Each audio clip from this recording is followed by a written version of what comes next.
সাগরের বয়স তখন সবে ১৯ বছর। গ্রামের নদীতে মাছ ধরা, এদিক ওদিকে ঘুরে বেড়ানো আর বন্ধুদের সাথে আড্ডা দেওয়াই ছিল তার মূল কাজ।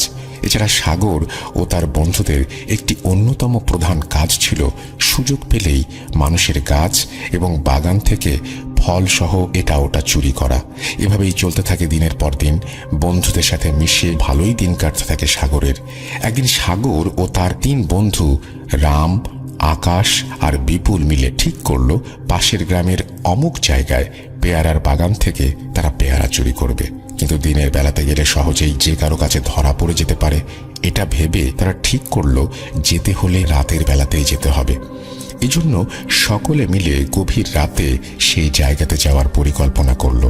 পেয়ারা বাগানটিতে যেতে হলে তাদের নদী পাড়ি দিয়ে গ্রামের একটি অনেক পুরনো পরিত্যক্ত শ্মশান অতিক্রম করে কিছুটা পথ হেঁটে তারপরে যেতে হয়। এছাড়া সেখানে যাওয়ার আরও একটি রাস্তা আছে, কিন্তু সেটা লোকালয়ের ভেতর দিয়ে।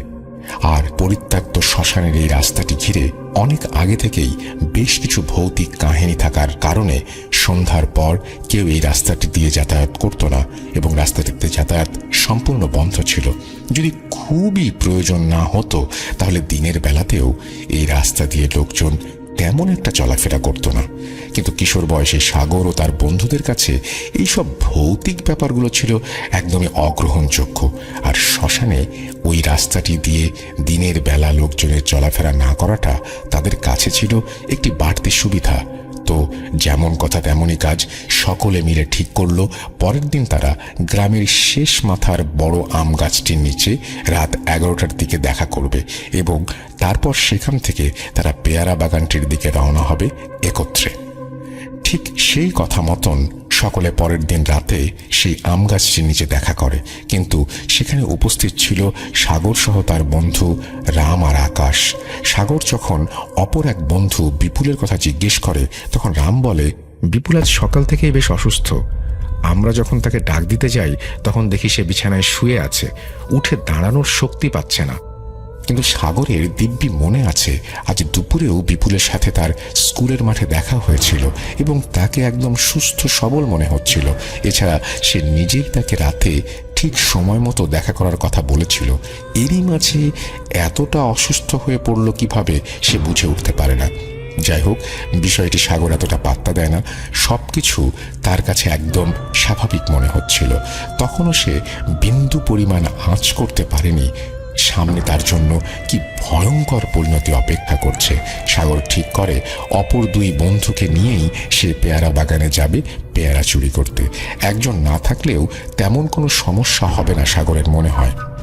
এরপর তারা সেখান থেকে হাঁটতে শুরু করে নদীর দিকে।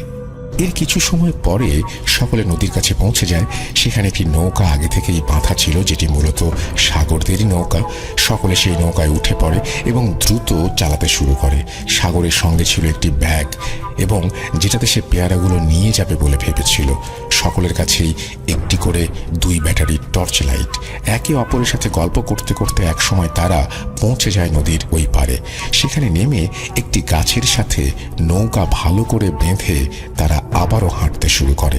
এখানকার প্রায় সব জায়গায় সাগর সহ তার বাকি বন্ধুদের খুব ভালো মতন চেনা, তাই পথ চিনে চলতে তেমন কোনো অসুবিধা হয় না। পূর্ণিমা রাতে চাঁদের আলো, চারিদিকে হালকা হালকা শীতল বাতাস আর ঝিঝি পোকার ডাক সব মিলিয়ে একটি মোহনীয় হিম শীতল পরিবেশ সৃষ্টি করেছিল সেই সময়টাতে। কোথাও কোনো মানুষের নামগন্ধ নেই, শুধুমাত্র দূরে দূরে 2-1টা বাড়ির আলো দেখা যাচ্ছিল অল্প অল্প করে। এমন নীরব কিন্তু অতুলনীয় সুন্দর একটি পরিবেশ সাগরের কাছে খুবই ভালো লাগতে শুরু করে। এটিকে সে উপভোগ করতে করতে সামনের দিকে এগিয়ে যেতে থাকে। হঠাৎ তার খেয়ালে আসে অপর 2 বন্ধুর কথা। কি ব্যাপার, তারা যেন আজ একদমই চুপচাপ। অন্য সব দিনের তুলনায় আজ যেন একটু বেশিই চুপ করে আছে। এটাকে সাগর তেমন একটা গুরুত্ব দেয় না। একসময় তারা পৌঁছে যায় সেই অতি পুরনো পরিত্যক্ত শ্মশানটির কাছে। এখানে আসা মাত্রই সাগরের মনে একটু মৃদু ভয় খেলে যায়। এই গ্রামে সে অনেকবার এসেছে আর এই পরিত্যক্ত শ্মশানটির কথাও সে অনেকবার শুনেছে, কিন্তু কখনো এদিকে আসা হয়নি। এই প্রথম সে শ্মশানটির এত কাছে দাঁড়িয়ে আছে। লোকমুখে শোনা এই শ্মশানকে ঘেরা ঘটনাগুলো এক মুহূর্তের জন্য তার চোখের সামনে ভেসে উঠতে থাকে। এতে করে কিছুটা ভয় লাগতে শুরু করে তার। কিন্তু সাথে দুই বন্ধু উপস্থিত থাকার কারণে সাগরের মনে এর বেশি একটা প্রভাব পড়ে না। এমন সময় রাম বলে উঠল, এখান থেকে বেশি একটা দূরে নেই পেয়ারা বাগানটি, আর কয়েক মিনিট হাঁটলে আমরা পৌঁছে যাব সেখানে। এত সময় পরে রামের মুখে কথা শুনতে পেরে স্বস্তি পায় সাগর। তার মনে যেটুকু ভয় সে হানা দিচ্ছিল, এবার তার সবটুকুই কেটে যেতে থাকে। আর যাই হোক, সাথে দুজন কাছের বন্ধু আছে এটা ভাবতেই সাগরের ভালো লাগতে শুরু করে। এরপর তারা অতি পুরনো পরিত্যক্ত শ্মশানটি অতিক্রম করে আবারও চলতে শুরু করে পেয়ারা বাগানের উদ্দেশ্যে। কিছু সময় পরে তারা পৌঁছে যায় সেই পেয়ারা বাগানটির কাছে। এখানে এসে তারা দেখতে পায় বাগানটির চারপাশে বেড়া দিয়ে ঘেরা রয়েছে। ভেতরে যেতে হলে তাদের বেড়া টপকে ওই পাশে যেতে হবে। যথারীতি তারা তাই করলো, বাঁশের বেড়া টপকে পেয়ারা বাগানটির ভেতরে প্রবেশ করলো। এরপর যে যার মতন করে গাছ থেকে পেয়ারা পাড়তে শুরু করে। প্রচুর পরিমাণে পেয়ারা থাকার কারণে অল্প সময়ের ভেতরেই প্রায় সব ব্যাগগুলো ভর্তি হয়ে যায়। পর্যাপ্ত পেয়ারা নেয়ার পরে সকলে বাড়ি ফিরে যাওয়ার সিদ্ধান্ত নেয়। সকলে ব্যাগ ঘাড়ে করে বাগানের বাইরে আসতে শুরু করে। কিন্তু বিপত্তি ঘটে তখনই। বাগানের প্রায় সব দিক থেকেই টর্চের আলো আসতে থাকে এবং কারা যেন চিৎকার করে বলতে থাকে, ভেতরে কারা আছিস, জলদি বেরিয়ে আয়, নয়তো পরিণতি খুবই ভয়াবহ হবে। সাগর এবং তার বন্ধুদের বুঝতে বাকি রইল না যে বাগানের ভেতরে তাদের উপস্থিতি সকলে টের পেয়ে গেছে। কোনো উপায় না পেয়ে তারা পেয়ারার ব্যাগটি ঘাড় থেকে ফেলে বাগান থেকে বাইরের দিকে আসার জন্য দৌড়াতে শুরু করে। বাঁশের বেড়া টপকে বাগান থেকে বাইরে আসার সময় দুর্ভাগ্যবশত সাগর সহ তার বাকি দুই বন্ধু রাম এবং আকাশ হাতে নাতে ধরা পড়ে যায় বাইরে থাকা লোকজনের কাছে। অনেক আকুতি মিনতি এবং হাতে পায়ে ধরার পরেও সেই লোকগুলো তাদের ছেড়ে দিতে নারাজ। লোকগুলো তাদের টানতে টানতে নিয়ে যায় বাগানের বাইরে একটি ফাঁকা মাঠের মধ্যপ্রান্তে। লোকগুলোর ভেতর থেকে কয়েকজন এসে প্রথমে ধাক্কা দিয়ে নিচে ফেলে দেয় রামকে এবং তারপরে শুরু করে দেয় রামের ওপরে অমানবিক অত্যাচার। ক্রমাগত তারা গাছের শক্ত ডাল দিয়ে আঘাত করতে থাকে। একের পর এক আঘাত সহ্য করতে না পেরে রাম আত্মচিৎকার করে ওঠে। কিন্তু লোকগুলোর মনে কোনো দয়া মায়া নেই। তারা উপভোগ করতে থাকে রামের চিৎকার।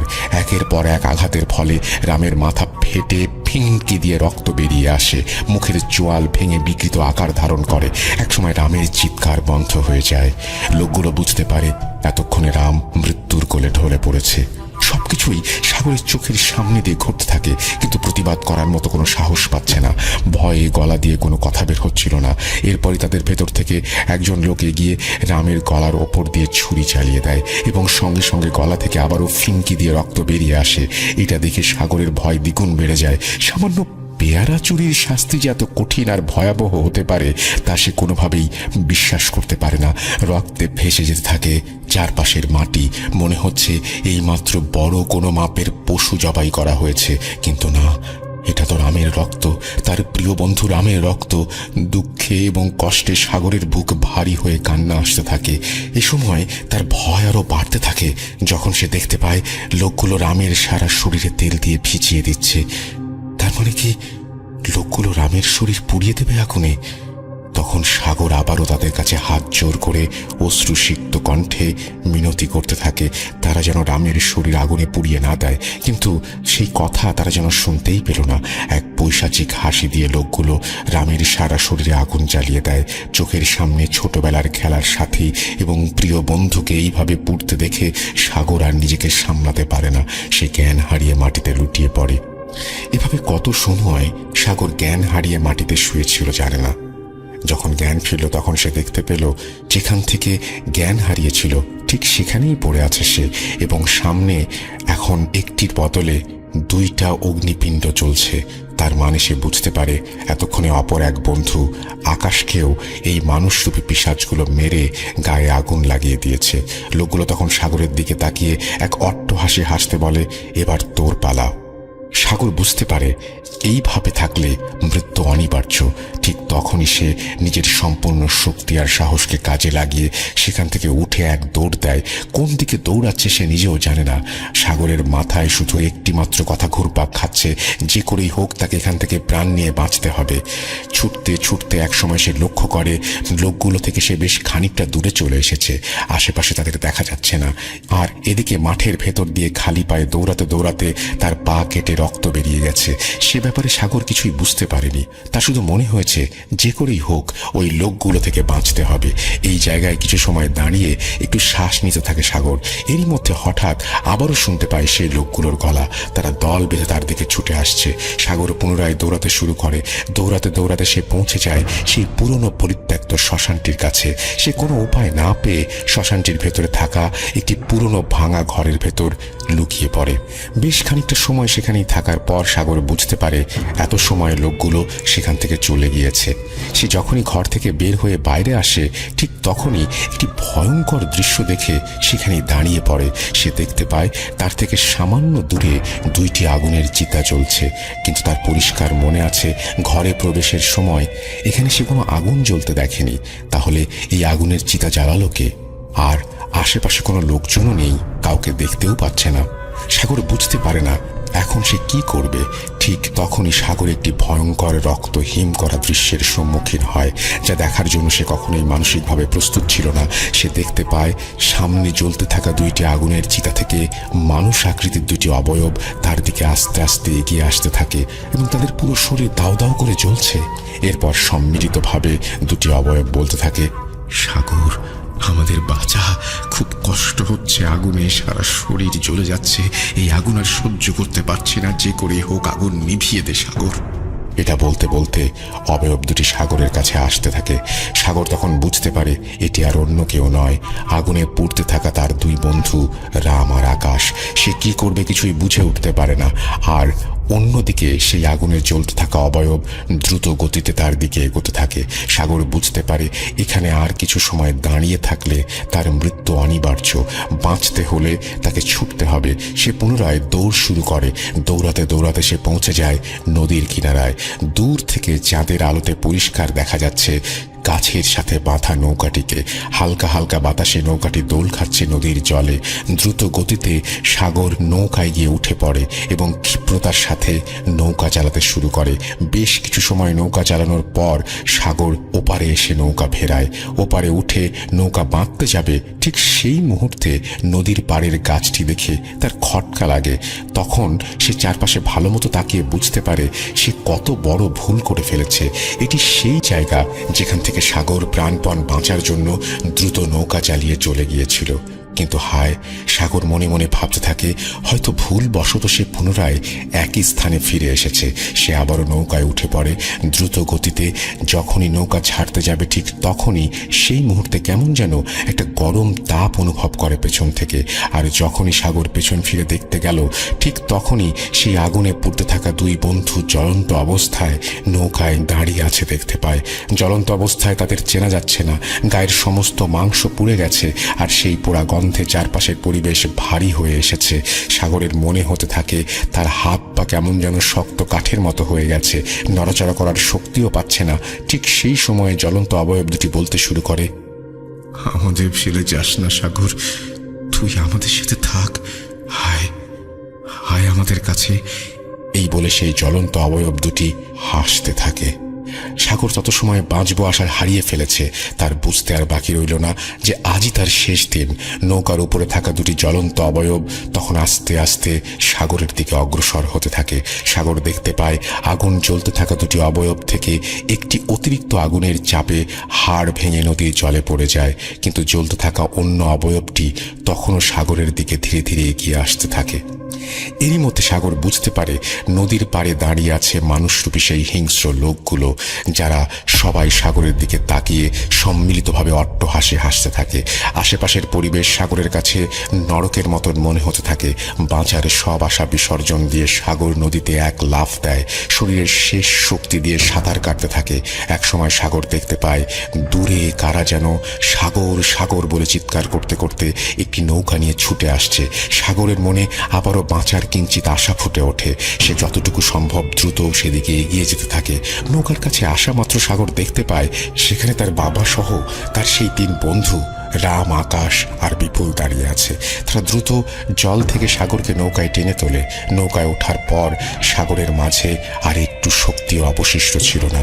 আর যতটুকু জ্ঞান ছিল তার মাঝেই সে দেখতে পায় তখনও নদীর পাড়ে দাঁড়িয়ে সেই জ্বলন্ত অবয়বটি, আর ঠিক তার পাশেই মানুষরূপী সেই নিকৃষ্ট লোকগুলো।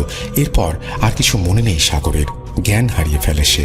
সাগরের জ্ঞান ফেরে পরের দিন দুপুরের দিকে। জ্ঞান ফিরে সে দেখতে পায় চারপাশে তার বাবা, মা এবং সেই 3 বন্ধু সহ বেশ কিছু মানুষ দাঁড়িয়ে আছে। সকলে সাগরের কাছে জিজ্ঞাসা করতে থাকে কাল রাতে সে কোথায় ছিল। কাউকে কিছু না বলেই একদম উধাও হয়ে গিয়েছিল কোথায়। তখন সাগর একে একে সব ঘটনা বলে সবাইকে, শুরু থেকে কি কি দেখেছে, কি কি হয়েছে, সবকিছু। সব শোনার পরে সাগরের বন্ধুরা বলে, কই, আমরা তো কাল রাতে ঠিক সময় মতোই গাছতলায় পৌঁছে গিয়েছিলাম, কিন্তু অনেক সময় পার হবার পরেও যখন সেখানে সাগর উপস্থিত হচ্ছিল না, তখন আমরা সবাই মিলে একবার ডাক দেওয়ার জন্য তার বাড়িতে আসি। তখন সাগর আমাদের বলে, না রে, আজ যাব না, অন্য একদিন যাব, আজ কেমন যেন লাগছে। সবকিছু ঠিক হয়ে যাওয়ার পরেও সাগরের মুখ থেকে এমন কথা শোনার পরে আমরা কিছুটা রাগ করেই বাড়িতে ফিরে যাই। সবকিছু শোনার পর সাগর যেন নিজের কানকেই বিশ্বাস করতে পারে না, এমনটাও সম্ভব। আর তাহলে যে 2 ব্যক্তির সাথে এতটা সময় একসাথে কাটালাম, নিজের চোখের সামনে যাদের পুড়ে যেতে দেখলাম আগুনে, সেই সব কি ছিল? কারাই বা ছিল বন্ধুরূপী সেই 2 জন? আর কারাই বা ছিল সেই পৈশাচিক মানুষগুলো? কি হলো সেই রাতে সাগরের সাথে, আর কেনই বা হলো? কোনো উত্তর খুঁজে পায় না সাগর। একটি ভয়ঙ্কর দুঃস্বপ্ন ভেবে দিনের পর দিন কাটিয়ে দেয়, কিন্তু পরিশেষে তার বন্ধুরা সুস্থ সবল আছে এটা ভেবেই কিছুটা ভালো লাগতে থাকে তার। সেই রাতের ভয়ঙ্কর অভিজ্ঞতার কথা মনে পড়লে আজও শরীরের পশম দাঁড়িয়ে যায় সাগরের। সে যখন আমাকে ঘটনাটি শেয়ার করেছিল, তখন আমি মাঝে মাঝে খেয়াল করি সাগর থেকে থেকে আঁতকে উঠছে সেই ভয়ানক রাত্রির কথা স্মরণ করে। আজ এতগুলো বছর অতিক্রান্ত হয়ে গেছে, কিন্তু এখনো সেই ভয়ঙ্কর রাতের অভিজ্ঞতা তাকে তাড়া করে বেড়ায়। সন্ধ্যা তখন ধীরে ধীরে রাত্রিতে ঘনীভূত হচ্ছিল। হুজুর কাঁচা রাস্তা ধরে চুপচাপ হেঁটে যাচ্ছিলেন। হুজুর হলেও তিনি তো আর 5টা মানুষের মতোই সাধারণ, তাই মনের মধ্যে একটি চাপা উত্তেজনা কাজ করছিল। আসলে কালা শিকদারের বাড়ি থেকে তার বাড়ি বেশি দূর না হলেও সেই প্রকাণ্ড তুলা গাছটি পড়ে। এদিকে কিছুক্ষণ আগেই এই তো তুলা গাছে থাকা শয়তান জিনটিকে তিনি বেধড়ক মারধর করে, দোয়া পড়ে, তদবির করে একটি ছোট্ট মেয়ের শরীর থেকে তাড়িয়েছেন। নিস্তব্ধ আতঙ্কটাকে যতটা সম্ভব দমন করে আরও কিছুটা পথ এগুনোর পর হঠাৎই শক্ত কিছুতে হোঁচট খেয়ে হুড়মুড়িয়ে পড়ে যান। এর ফলে অন্ধকার পথের শেষ সম্বল হাতে থাকা মিটমিট করে জ্বলা লণ্ঠনটা ছিটকে যায় হাত থেকে এবং সেটা কয়েক ফুট দূরে গিয়ে পড়ে। যদিও সেদিন পূর্ণিমা, তাই আশেপাশের পরিবেশটা রূপালী চাঁদের আলোয় কয়েক মুহূর্তের মধ্যেই মোটামুটি ঠাহর করা যাচ্ছিল, এবং তাতেই রাস্তার বাম পাশের প্রকাণ্ড শতাব্দী প্রাচীন তুলা গাছটিকে দেখে হুজুর ভয়ে জমে যান। মুখ দিয়ে টু শব্দটিও বের হচ্ছিল না। ঠিক সেই সময় আকাশ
ভূতের ঘটনা শোনাতে।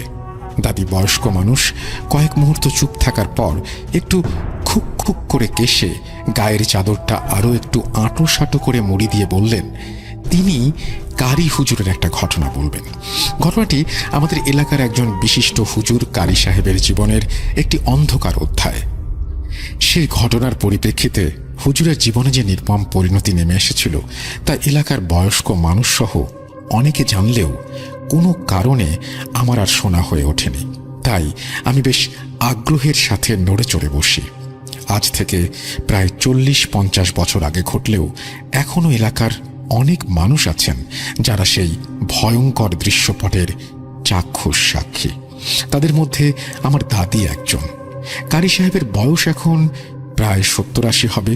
শুনেছি এককালে হুজুর নাকি টুকিটাকি কবিরাজি চিকিৎসা করতেন, যেমন কারোর উপরে জিনের আসর করলে তা ছাড়ানো, কেউ কালো জাদু করলে তা কাটানো, আবার কোনো শয়তান অপশক্তির কুনজর কারোর ভিটের ওপর পড়লে তা খণ্ডন করা। এসব করে মানুষের উপকার করলেও সেই নির্মম অঘটনের পর থেকে সবকিছু ছেড়ে দেন। বর্তমানে তিনি আমাদের এলাকার একটি স্থানীয় মাদ্রাসায় কর্মরত। যাই হোক, দাদি বলতে শুরু করলেন, সেদিন হুজুর সন্ধ্যাবেলা মাগরিবের নামাজ আদায় করে উঠোনে বসে কিছু কাজ করছিলেন। এমন সময় এক মাঝ বয়সী রোগা পাতলা কালো গোছের মানুষ হন্তদন্ত হয়ে ছুটে এসে উঠোনে পড়ে হাঁপাতে হাঁপাতে বলে ওঠে, হুজুর, আমি খালা শিকদারের বাড়ির ওইখান থেকে আসছি। দিন কয়েক হলো আমার মেয়ে কেমন জানি অস্বাভাবিক আচরণ করছে। সারাক্ষণ চুল খোলা রেখে অদ্ভুতভাবে হাঁটাহাঁটি করে, চোখ সবসময় রক্ত জবার মতো লাল, অশ্রাব্য ভাষায় সবাইকে গালিগালাজ করে, দানবের ন্যায় গোগ্রাসে প্রচুর খাওয়া দাওয়া করছে, সারাক্ষণ ঘরের মধ্যে নিজেকে বন্দি করার চেষ্টা করছে, কখনো কখনো আবার কোনো কারণ ছাড়াই বিকট স্বরে চিৎকার করে হাসে, অদ্ভুতভাবে সব আচরণ করে। হুজুর, এখন আপনি যদি গিয়ে আমার মেয়েটাকে একটু দেখতেন তাহলে খুবই উপকৃত হতাম। হুজুর সবকিছু শুনে লোকটিকে সান্ত্বনা দিয়ে বলেন, তুমি কোনো চিন্তা করো না, এশার নামাজের পর আমি যাচ্ছি। হুজুরের কথায় লোকটি কিছুটা আশ্বস্ত হয়ে যে পথে এসেছিল সেই পথেই আবারও অন্ধকারে মিলিয়ে যায়।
লাইটটা বন্ধ করে দৌড়াতে দৌড়াতে যতক্ষণে খাল পাড়ে এসে পৌঁছান ততক্ষণে রাত গভীরে ঘনীভূত হয়েছে।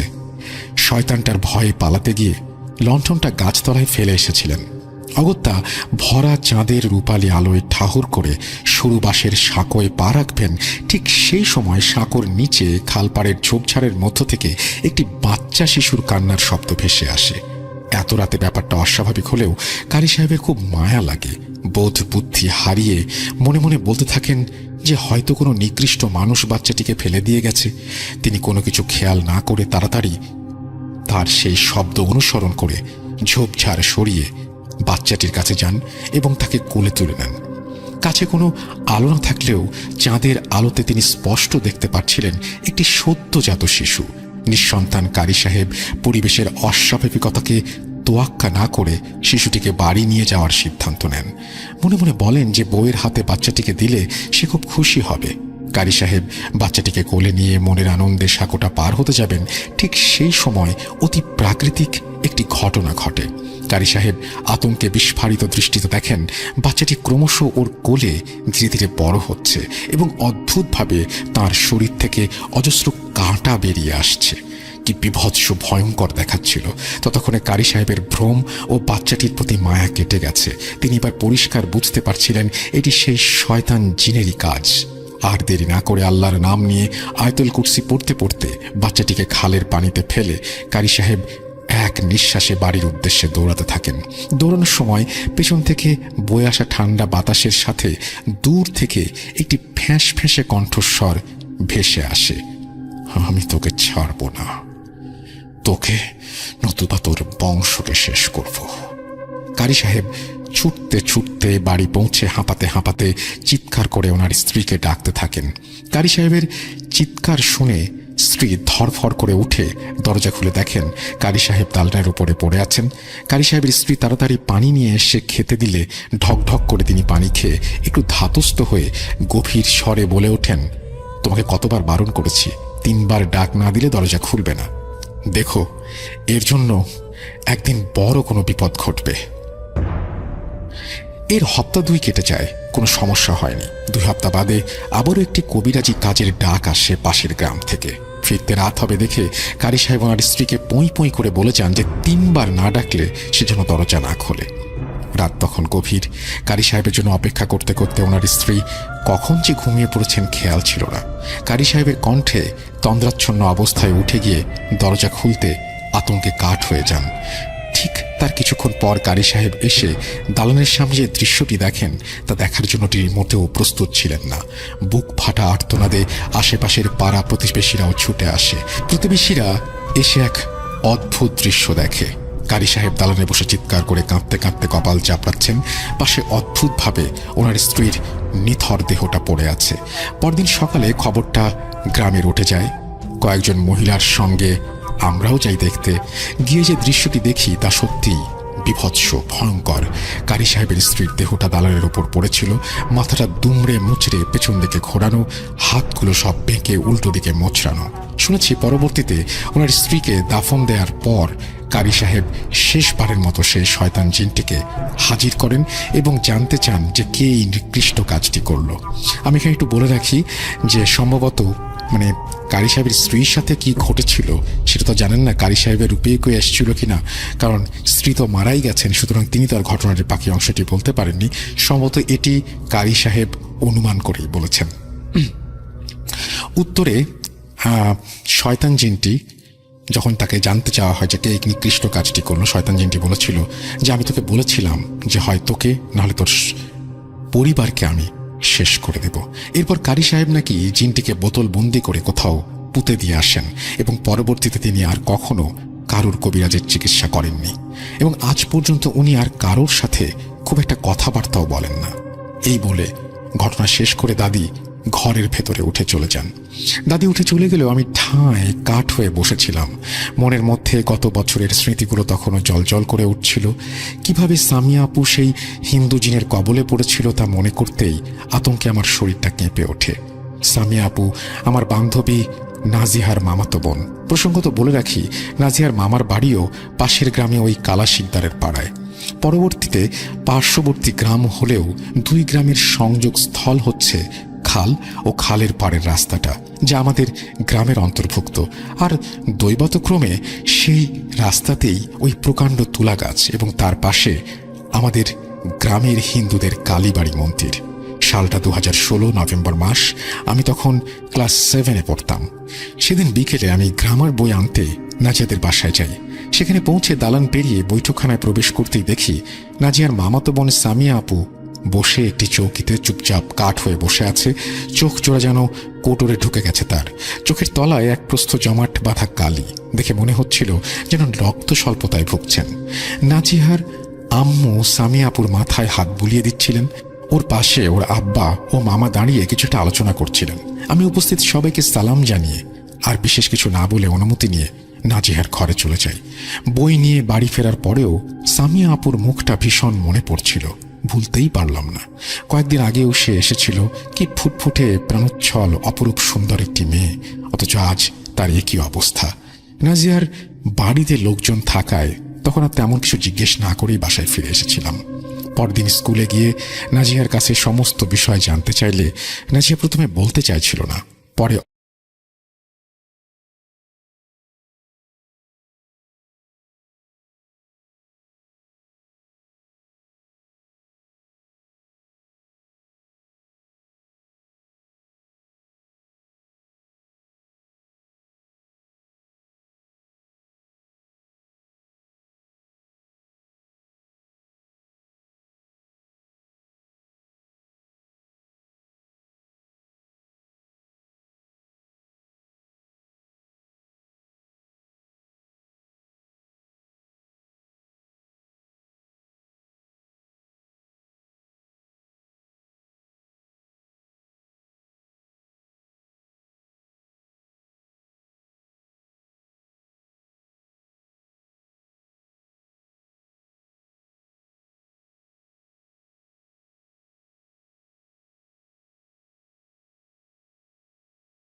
এরপর থেকে প্রায় প্রতিদিনই সামিয়া আপু সুযোগ পেলে কালীবাড়ির কাছে চলে যেত এবং তুলা গাছটির নিচে ঘন্টার পর ঘন্টা বসে ছেলেটির সাথে কথা বলতো। ধীরে ধীরে ব্যাপারটি মামার চোখে পড়ে। কি হয়েছে জানতে চাইলে আপু কেমন একটা আচরণ করতে শুরু করে, কিছুই বলতে চাইতো না। ধীরে ধীরে পাগলামিটি বাড়তে থাকে। আপু প্রায় ছটফট করত কালীবাড়ির ওই তুলা গাছটির কাছে যাবার জন্য। সে অদ্ভুতভাবে বলতো, আমাকে ছেড়ে দাও, আমি আমার স্বামীর কাছে যাব। সামিয়াপুর অস্বাভাবিক আচরণ দেখে মামা বাধ্য হয়ে তাকে ঘরে বন্দি করে রাখেন। এর ফলে আপু কালীবাড়িতে যাওয়া বন্ধ হয়ে যায় এবং আপু যেতে পারেন না সেখানে। শরীরের ভেতরে ধীরে ধীরে পরিবর্তন লক্ষ্য করা যায়। সবাই দেখে সামিয়াপু ধীরে ধীরে শুকিয়ে যাচ্ছে, রক্ত শূন্যতায় ভুগছে। সমস্ত শরীরে যেখানে সেখানে কালো ছোপ ছোপ দাগ, যেন পোকায় বা সাপে কেটেছে। আপুর কোনো শারীরিক সমস্যা হচ্ছে ভেবে মামা তাকে এলাকার ডাক্তার এবং তার পরবর্তীতে ঢাকার বড় বড় ডাক্তার দেখান এবং চিকিৎসা করান, কিন্তু কেউই কোনো রোগ নির্ণয় করতে পারে না। সবাই এটুকুই জানায় যে কোনো এক অচেনা রোগের কারণে সামিয়াপুর এরকম অবস্থা এবং ধীরে ধীরে শরীর থেকে রক্ত লোপ পাচ্ছে। যদি এরকম চলতে থাকে তাহলে মাসখানেকের মধ্যেই আপু রক্ত স্বল্পতায় মারা যেতে পারে। আপাতত ডাক্তার 2 বোতল রক্ত আপুর শরীরে দিয়ে বাড়িতে পাঠিয়ে দেয়। পরে পাড়া প্রতিবেশী গুরুজনদের পরামর্শে মামা সামিয়া আপুকে একজন কবিরাজের কাছে নিয়ে যান। কবিরাজ সামিয়া আপুকে দেখে খুবই অবাক হন। এরপর জিন চালনা করে জানতে পারেন সেটা খুবই অস্বাভাবিক এবং আতঙ্কের। কবিরাজ মামাকে বলে, আপনার মেয়ে তো ভয়ঙ্কর নাগপাশের মধ্যে জড়িয়ে পড়েছে, খুবই বিপদের মধ্যে আছে। আপনার মেয়ের ওপর হিন্দুদের দেবী মনসার একজন বাহন বা ভালো করে বললে ছেলে সে ভর করেছে। দেবী মনসা সাপদের অধিপতি। আপনাদের গ্রামে হিন্দুদের কালীবাড়ির পাশে যে প্রকাণ্ড তুলা গাছটি আছে তার ঠিক নিচে পাতালে দেবী মনসার স্বর্ণমহল। সেই তুলা গাছের কোঠরির ভেতর দিয়ে ওই অলৌকিক স্বর্ণমহলে যাবার রাস্তা। আপনার মেয়ে কিছুদিন আগে সম্ভবত হিন্দু পাড়ায় দুধ দিতে গিয়েছিল। বিপত্তিটা ফেরার সময় ঘটে। আপনার মেয়ে ফেরার সময় অন্যমনস্কভাবে কোনো কিছুতে হোঁচট খেয়ে সেই তুলা গাছের তলায় পড়ে যায় এবং দেবী মনসার একটি ছেলে মানুষ রূপ নিয়ে তাকে ধরে কাদা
এবং আপু জানায় হিন্দু দেবী মনসার ছেলে তার নাকি স্বামী এবং সে তাকে স্বর্ণমহলে নিয়ে গিয়েছিল। গতকাল রাতে সে সেখানে ছিল এবং সে বলে যে চোখ খুলে সে একটা বিশাল সেই মহলের বর্ণনা দেয় এবং সেই মহলে সে ছিল এবং সে জাস্ট আরও অনেক কিছুই বলে এবং সে বলে যে একটা সিংহাসনের ওপরে বসে থাকা একজন মহিলাকে দেখতে পায়। তার সমস্ত শরীর অলঙ্কারে ভর্তি এবং সে সেখানে যায় এবং সে বলে যে সামিহাকে ওখানে কোনো একটা ঝামেলা হয় এবং ওখানে তারপরে সে হঠাৎ করেই পুরো পরিস্থিতি পাল্টে যায় এবং তাকে কোনো একটা ঘরে নিয়ে যাওয়া হয় যার ভেতর সারাক্ষণ সাপেদের ফোঁস ফোঁস শব্দ। শেষবারের মতো দূর থেকে শুধুই একটি কথাই সে শুনতে পেয়েছিল সেই ছেলেটির কণ্ঠে। সে তার মাকে বলছে তার সেই মেয়েটিকে মেনে নিতে। আর কিছু মনে নেই। এখন চোখ খুলে দেখি আমি এখানে, আমাকে ছেড়ে দাও তোমরা, আমি আমার স্বামীর কাছে স্বর্ণমহলে যাব। এই সব কি বলছে সে? তার মানে কবিরাজের কথাই ঠিক, দেবী মনসার ছেলে তার মেয়ের সাথে এরকম একটা কিছু করেছে এবং তাকে স্বর্ণমহলে নিয়ে গিয়েছিল। কিন্তু এই বিষয়টা ভেবে কেউ কোনো কুল কিনারা করতে পারছিল না। সামিয়া তো সারাদিন ধরে গায়েব ছিল, অথচ সে বলছে কেবল রাতে গেছে। সবাই দুশ্চিন্তায় পড়ে যায়। এরপর সারাদিন আর কেমন কিছু না ঘটলেও সন্ধ্যায় একটি অদ্ভুত কাণ্ড ঘটে। হঠাৎই বাড়ি ভর্তি সাপরা কিলবিল করতে শুরু করে। চারিদিকে শুধু সাপের ফোঁস ফোঁস আওয়াজ। বাড়ির সবাই আতঙ্কে জড়সড় হয়ে খাটে উঠে বসে। মামা বলে বেশ কিছুক্ষণ সাপগুলো এদিকে ওদিকে ঘোরাঘুরি করে শেষে সামিয়াপুর ঘরের মাঝে থেকে অদ্ভুতভাবে মাটি সরিয়ে একটি আশ্চর্য সুন্দর সোনালি বাটি টেনে বের করে। সঙ্গে সঙ্গে সেটাকে নিয়ে এবং সঙ্গে সঙ্গে সেই বাটিটি টেনে বের করার সঙ্গে সঙ্গে অন্ধকারে গিয়ে মিলিয়ে যায়। সবাই ভয়ে কাঠ হয়ে সবকিছু দেখছিল এবং সাপগুলো মিলিয়ে যাওয়ার সঙ্গে সঙ্গে আপু পেটের যন্ত্রণায় ছটফট করতে থাকে। সে রাতে আবারও কবিরাজের সন্ধান করা হয় এবং আপুকে ওষুধপত্র দিয়ে ঘুম পাড়িয়ে দেওয়া হয়। পরদিন মামা আর দেরি না করে আশেপাশের গ্রামসহ হিন্দু এলাকায় গিয়ে কবিরাজের সন্ধান শুরু করেন। শেষে পার্শ্ববর্তী এক গ্রামে একজন সাপুড়ে কবিরাজের সন্ধান পেয়ে যান মামা এবং তাকে সমস্ত ঘটনা খুলে বলেন এবং সেই কবিরাজ পরবর্তীতে এসে আপুর চিকিৎসা শুরু করে এবং আপুর নানান রকমের বিভিন্ন ধরনের সে রিচুয়াল করে এবং রিচুয়াল করে এক সময় শেষে জিনটির কবল থেকে আপুকে মুক্ত করে নিয়ে আসে। এই ঘটনাটি একটু অন্যরকম, যার জন্য আমি একটু বাকি অংশটুকু না পড়ে আমি শুধু বললাম যে কবিরাজ সেই যে সাপুড়েকে নিয়ে আসা হয়েছিল, সেই সাপুড়ে কোনোভাবে সেই জিনদের কবল থেকে তাকে রক্ষা করে। এবং সেই রাতটা কবিরাজের আস্তানায় কাটিয়ে পরদিন সকালে মামা বাকি লোকজন সহ সামিয়া আপুকে বাসায় নিয়ে আসা হয়। এত বড় ধকল আপুর উপর দিয়ে গেছে, সেই জন্য এরকম শুকিয়ে গেছে সে, মন মেজাজও ভালো নেই, তাই কয়েকদিনের জন্য আমাদের বাড়িতে এসেছে। এই বলে নাজিয়া থামে। মানুষের ভেতরে যে কত কিছু ঘটে তা সবসময় বাইরে থেকে উপলব্ধি করা যায় না। আমি কাঠ হয়ে সবকিছু শুনছিলাম। তারপর থেকে আর কোনো সমস্যা হয়নি। তবে সামিয়া আপু কালীবাড়ির কাছে সেই তুলা গাছটির তলায় আর কোনোদিন যাতায়াত করেননি। পরবর্তীতে সামিয়া আপুর বিয়ে হয়, বর্তমানে তার একটি ফুটফুটে সন্তানও রয়েছে। চাচা বললেন, হ্যাঁ, কিন্তু তোমাকে তো চিনলাম না বাবা। আমি তাকে আমার পরিচয় দিলাম। তারপর রহিম চাচা বললেন, ও, চিনতে পেরেছি। তা কেমন আছো তুমি? অনেক দিন তো দেশে যাও না। জি, আসলে পড়াশোনার চাপে যাওয়া হয় না। তা আপনি ভালো আছেন তো? আছি বাবা, তোমাদের দোয়ায় ভালো। তা তুমি কি গ্রামের বাড়িতে যাচ্ছ? জি চাচা, কিছুদিনের ছুটি পেয়েছি তো তাই ঘুরতে যাচ্ছি আর কি। এভাবেই নানান কথা হলো আমার সাথে। জার্নির সময়টা খুব ভালো কাটছিল। তার সাথে কথার মাঝখানে আশেপাশে খেয়াল করে দেখলাম বাসের সিটের লোকগুলো কেমন যেন হাঁ করে আমার দিকে তাকিয়ে আছে। ভাবলাম হয়তো তারা আমার কথা বলার কারণে বিরক্ত হচ্ছে, তাই এভাবে তাকিয়ে আছে। তাই একটু আস্তে কথা বলার চেষ্টা করলাম। এরপর মাঝপথে গাড়িটি বিরতি দিল। আমরা সবাই গাড়ি থেকে নেমে সামনের হোটেলে গেলাম। রহিম চাচাকে আমার সাথে খাওয়ার জন্য বললাম। রহিম চাচা বললেন, তুমি খাও বাবা, আমি আসছি। এই বলে উনি চলে গেলেন। এরপর বিরতি শেষে আমরা সবাই বাসে উঠে পড়লাম। হেল্পার সব যাত্রীদের দেখে নিলেন। এরপর ড্রাইভারকে গাড়ি ছাড়তে বললেন, কিন্তু আমি তাকে গাড়ি ছাড়তে বারণ করলাম, কারণ আমার পাশের সিটে থাকা রহিম চাচা এখনো আসেননি। রহিম চাচার কথা বলতেই ড্রাইভার ও হেল্পার অবাক হয়ে গেল। বললেন, কি বলছেন আপনি? এরকম কেউ তো বাসে ওঠেনি। তাদের কথা শুনে আমার বিশ্বাস হচ্ছিল না। এরপর বাসের অন্যান্য যাত্রীরা বললেন, হ্যাঁ, এরকম তো কেউ ওঠেনি। আপনি একাই তো দেখলাম এই সিটে যাচ্ছেন। মনের মধ্যে নানান রকমের প্রশ্ন ঘুরপাক খাচ্ছিল। হাজারো প্রশ্নের ঘুরপাক নিয়ে বাস রাঙামাটিতে পৌঁছালো। বাস স্টপ থেকে নামতেই মামাকে ফোন দিলাম। কিছুক্ষণ পর তিনি এসে আমাকে বাসায় নিয়ে গেলেন। বাসায় গিয়ে ভাবতে লাগলাম, এটা আমার সাথে কি হলো। এইভাবে ভাবতে ভাবতে এই দিনটা কেটে গেল। জার্নি করার কারণে খুব টায়ার্ড ছিলাম, তাই রাতে ঘুম আসতে বেশি দেরি হলো না। মাঝরাতে ঘুমের মধ্যেই রহিম চাচাকে দেখলাম। তিনি আমার বুকের ওপর উঠে গলা চাপ দিয়ে ধরে আছেন। আমি কিছুতেই শ্বাস নিতে পারছিলাম না। জোরে জোরে চিৎকার দেওয়ার চেষ্টা করছিলাম, পারছিলাম না। মনে হচ্ছিল যেন ভারী একটা পাথর কেউ বুকের ওপর রেখে দিয়েছে। এরপর পা দিয়ে খাটের উপরে বাড়ি দেওয়ার চেষ্টা করলাম। পাশের ঘর থেকে মামার শব্দ শুনে চলে আসলেন। কি হয়েছে তোর? হঠাৎ করে শরীরটা যেন হালকা লাগছে। আগের মতো বুকের ওপরে সেই ভারটা নেই। আমি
হাজির করে মানুষের ক্ষতি করত, তাই গ্রামবাসীরা তার অত্যাচারে অতিষ্ঠ হয়ে তাকে মেরে ফেলেছিল।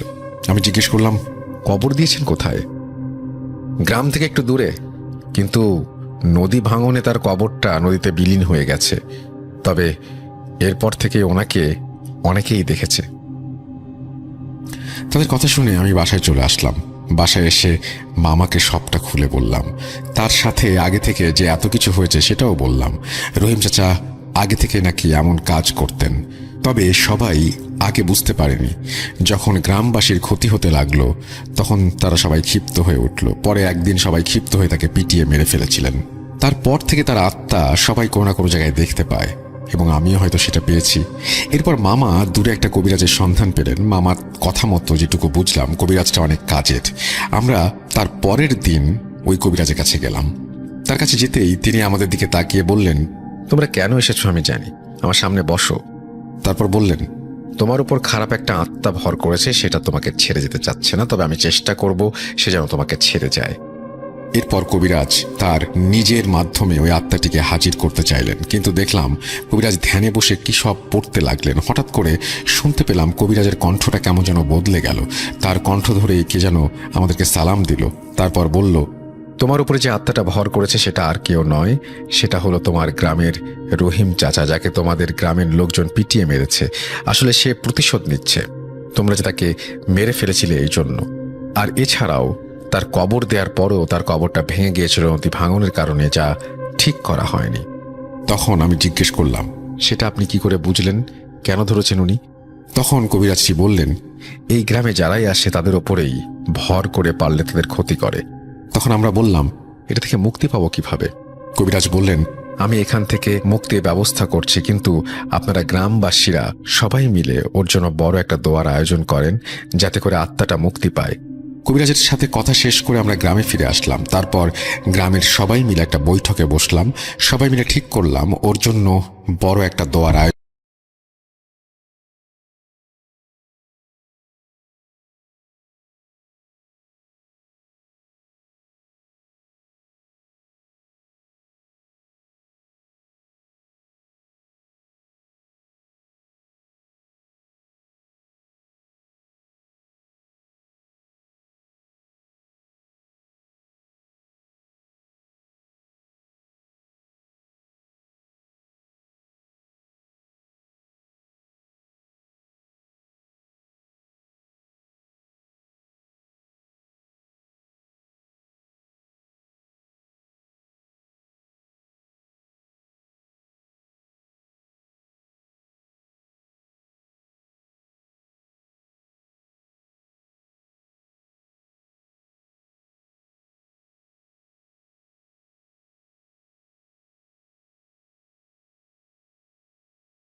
তার মধ্যে জানালা পাশে বসে মোটামুটি ট্রেন চলা শুরু করলো এবং সে বাইরের প্রকৃতি উপভোগ করছিল এবং ঠান্ডা বাতাসে তার ভালোই লাগছিল। কিছুক্ষণ পর যেহেতু শীতকাল ছিল সেহেতু সে তার ঠান্ডা অনুভব শুরু হয় এবং সে মনে করে এখন আর ঠান্ডা বাতাস না লাগালে অসুবিধা হতে পারে।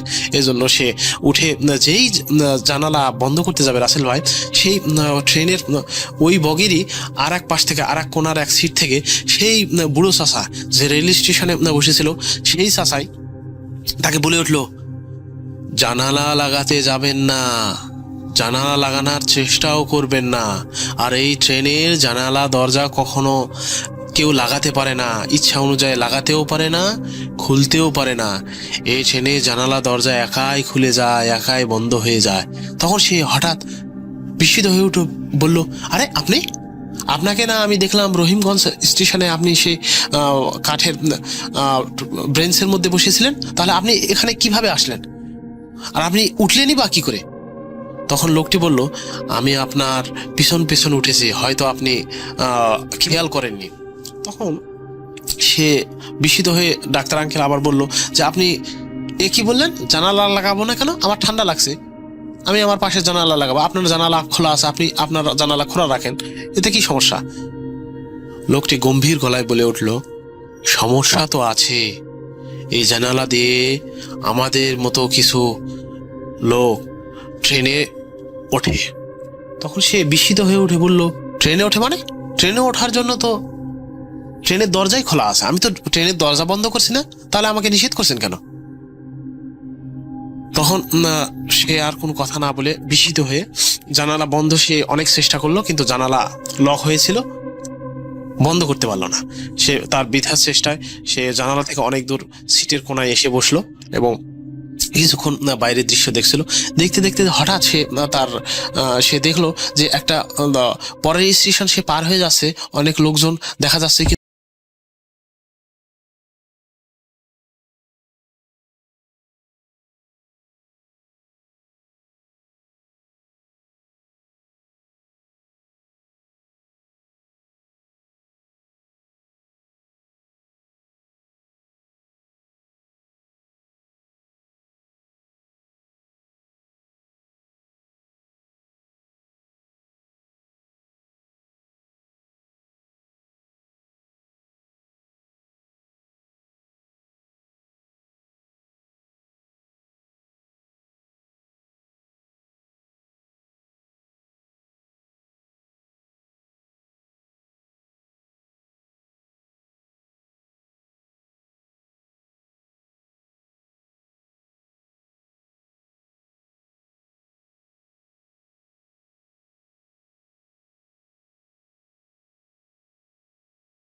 থেকে দু চারটি হাত, কাটা হাত, অর্ধগলিত পচা মাংসের হাত এসে তার ডান পা চেপে ধরে এবং সে পা ধরে টেনে টানা হেঁচড়া শুরু করে, যাতে হাতগুলো তাকে টেনে দরজার বাইরে ফেলার চেষ্টা করে। কিন্তু সে এক দরজার কাছে লোহার শিক ধরে শক্ত করে ধরে থাকে এবং সে অনেক চেষ্টার পর পা ঝাড়া দেওয়ার পর সে হাতগুলো থেকে ছেড়ে এনে এবং সেই লোকের কাছে দৌড়ে গিয়ে তার জীবন ভিক্ষা চায়। তখন সেই লোকটি বলল, আচ্ছা দেখি আমি কি করতে পারি। তখন সে দেখে যে এতক্ষণে তার বগিটি পুরোটাই ভরে গেছে।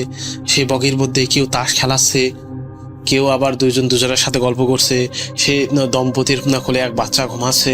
সবাই তার দিকে দেখে হাসা শুরু করে। এই মতো অবস্থায় সে ভীষণ ভয় পায় এবং সেই লোকটি বলে, তুমি আমার পিছনে থাকো।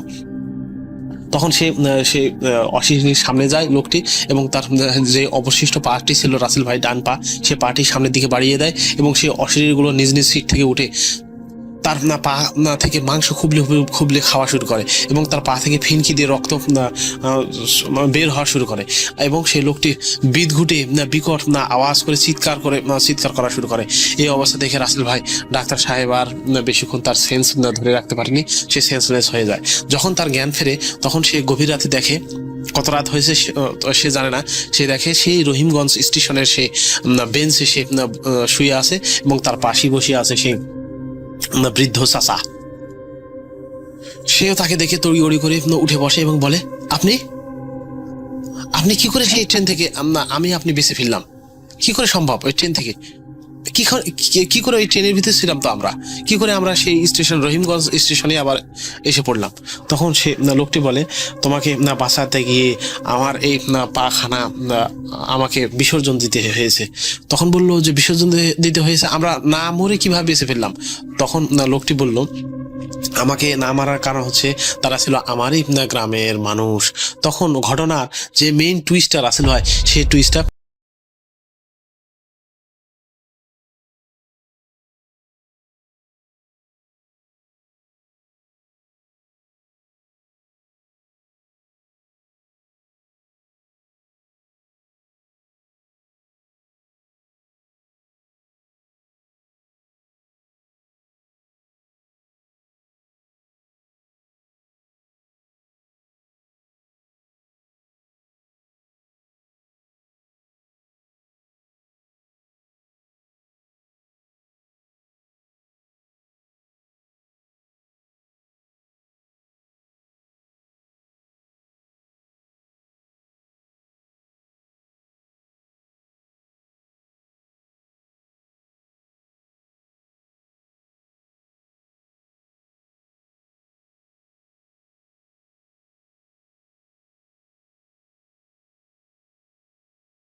এর জন্য অপেক্ষা করতে থাকে।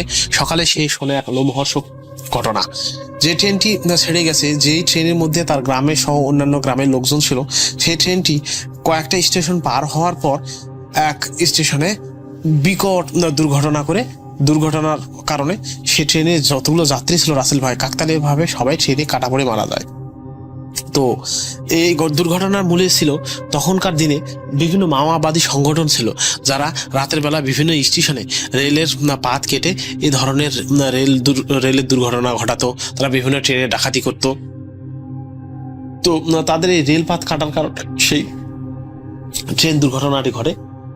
তো এই বলে চাচা বলল, তার ঘটনা শেষ করলো।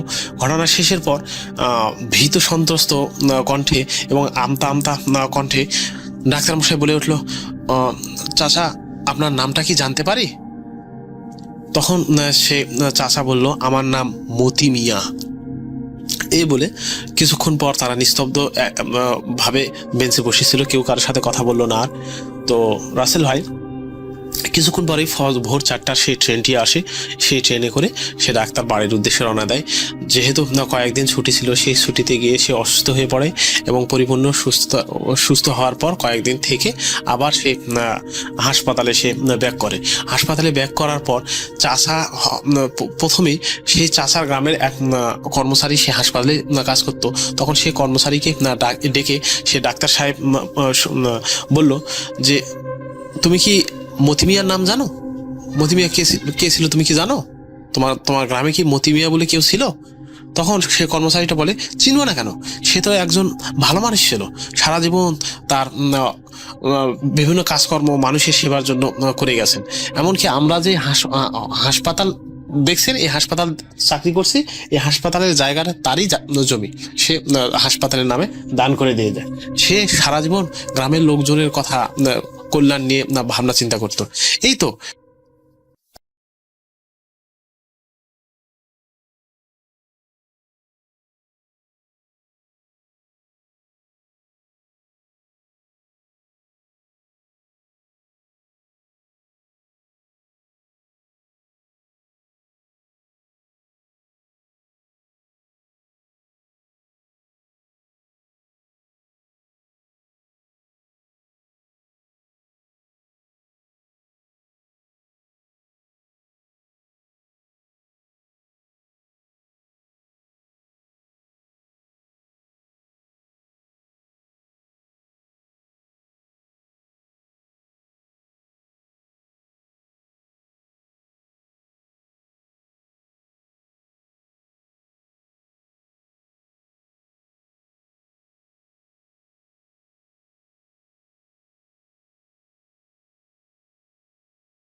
ছিল 7 তলা। 7 তলার আমার পাশেই ছিল তাদের হচ্ছে লাশ রাখা বা লাশের গোসল করানো ওই রুমটা, প্লাস হচ্ছে আপনার তাদের হচ্ছে যে হসপিটাল যে নিজস্ব নামাজ পড়ার জায়গা থাকে সেটা। তো আমি হচ্ছে তখন একটা আমার অভ্যাস ছিল, আমি রাত জেগে হচ্ছে গল্পের বই পড়তাম এবং এটা প্রায় হচ্ছে অনেকদিন কন্টিনিউ ছিল। তো আমি সেদিন রাত্রেবেলাও গল্পের বই পড়ে ঘুমাচ্ছিলাম। তো আমি অলমোস্ট হচ্ছে যখন বই পড়ছি তখন টাইমটা হচ্ছে প্রায় 3টা থেকে 3:30টার মতো হবে। তো আমি নর্মালি এক পাশে কাত হয়ে এক হাতে বই নিয়ে পড়তে পড়তে ঘুমিয়ে যেতাম। তো আমি সেদিনও ওইভাবে এক পাশে কাত হয়ে শুয়ে গল্পের বই পড়ছি। হঠাৎ করে খেয়াল করলাম আমার বিছানাটা ছিল ঠিক জানালার পাশে এবং এক জানালার পর্দা এক পাশে হচ্ছে খোলা ছিল, হালকা করে খোলা ছিল, এবং হচ্ছে ওই পাশের জানালার যে পার্টটা ওইটা খোলা ছিল। যেহেতু গরমকাল ছিল একটু বাতাসের জন্য আমি খোলা রেখেছিলাম। হঠাৎ করে দেখি যে সেখান দিয়ে কালো ধোঁয়ার মতো কি যেন ঢুকলো এবং আমি তাকিয়ে আছি, দেখতেছি যে আপনার কালো ধোঁয়াটা ঢুকলো। ঢোকার সাথে সাথে আমি যে উঠে বসার জন্য ট্রাই করতেছি দেখার জন্য যে জিনিসটা কি, ধোঁয়া আসলো কোথা থেকে, কিন্তু আমি দেখলাম যে আমি আর মানে নড়াচড়া টোটালি করতে পারতেছি না। এবং আমার পাশের রুমে আমার ফ্রেন্ডরা ছিল, তাদেরকে ডাকার চেষ্টা করতেছি কিন্তু সেটাও আমি পারতেছি না। তো তখন আমার হচ্ছে যে আমি বুঝে গেছি যে এটা জিন বা যারা হচ্ছে যে স্লিপ প্যারালাইসিস টাইপের কিছু একটা হয়েছে। তো আমি হচ্ছে নর্মালি যেটা হয় যে আমাদের মুসলমান যারা আছি আমরা তারা জানি যে এইভাবে এরকম হলে দোয়া পড়া লাগে বা আয়াতুল কুরসি পড়া লাগে। তো আমি আয়াতুল কুরসি পড়ার অনেক চেষ্টা করতেছি। তো আয়াতুল কুরসি আমি জাস্ট হচ্ছে আপনার এই পার্টটা হচ্ছে সবচেয়ে ভয়ঙ্কর। আমি আয়াতুল কুরসি অর্ধেকে গিয়ে আর পারতেছি না, অর্ধেকে গিয়ে আমি ভুলে যাচ্ছি এবং ভয়ঙ্কর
বছরের মতো ছিলাম ওই ফ্লোরটারে, স্পেশালি ওই ফ্লোরে আমার সাথে আমার রুমে হচ্ছে 2-3টা ঘটনা ঘটেছে।